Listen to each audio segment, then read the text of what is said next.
नमस्कार. मी प्रथमतः आपल्या चॅनलचे खूप खूप मनापासून आभार व्यक्त करते. कारण की जे माणूस तळागाळापर्यंत जाऊन सनी जे साम्राज्य उभा केलेलं राहतो आणि आम्ही जे माझ्या नवऱ्याचा इतिहास बघायला गेला तर खूप त्यांचं जन्मच कब्रस्तानमध्ये झाले आणि ते अनेक लोकांची सेवा करत गेलेत आणि त्या माध्यमातून आमच्या खानदानामध्ये कोणी राजकारणामध्ये नाही आहे. आम्ही सामाजिक कार्य करत करत जनतेने आम्हाला निवडून दिले आणि तेच मी जनतेसाठी आम्ही राजकारणामध्ये आले आणि माझी जी ओळख झाली की माझ्या जनतेने मला निर्माण केले की एक माझ्या नवऱ्याचं स्वप्न होतं की महाराष्ट्रामध्ये अनेक पुरुष वगैरे गोल्ड घालायला बघते, त्यामुळे एक महिला का घालू नये म्हणून नवऱ्याने स्वतःच्या कष्टाने ते उभा केलं. कारण की कुठल्या पार्टीचं नाही, कुणाचं नाही, काय नाही, चोरीला वाडाचं स्वतःचे एक ओळख म्हणून माझ्या नवऱ्याने मला उभा केले आणि आम्ही पार्टीसाठी काम करत होतो गेले 10 वर्ष.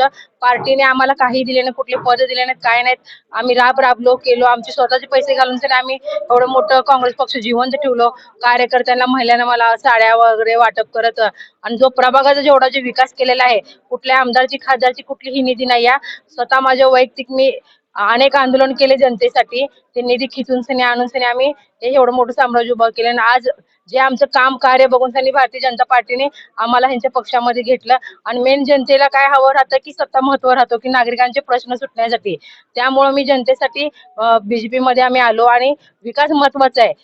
महाराष्ट्रामध्ये, राज्यात, महाराष्ट्रामध्ये ना मध्यचे पण आमदार आपले बघायला बघतो की देवेंद्रदादा कोटे त्यांचं ही काम किती चांगल्या पद्धतीने चालू आहे. दादा जरी असले तरी पूर्ण लक्ष इकडे राहायला बघतं. आणि दिलीपभाऊ कोल्हेंचं पण बघता की अनेक त्यांचे बचत गट आहेत, कारखाने आहेत, जे गोरगरीब लोकांसाठी दिलीप भाऊनी सुद्धा उद्योग दिले आहेत. आणि त्या ठिकाणी आम्ही जिथे जिथे बघतो की दिलीप भाऊचं पण खूप चांगलं नाव असल्यासारखं आहे की भाऊमुळे आज आम्ही इथपर्यंत असल्यासारखे गोरगरीब लोकांसाठी.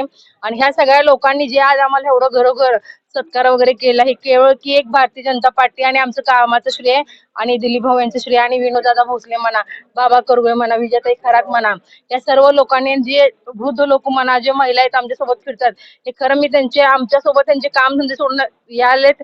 मी त्यांचे खूप खूप मनापासून आभार व्यक्त करते. आणि यांचे जे काही कामं, जे काही प्रश्न आहेत, आम्ही चारही नगरसेवक या ठिकाणी रात न दिवस तुमचे जे काही समस्या आम्ही सॉल्व्ह करतो. चाळीचा असू द्या, कुठला असू द्या, आणि आम्ही सरकारापाशी भांडून तरी निधी खिचून आणायचा प्रयत्न करतो.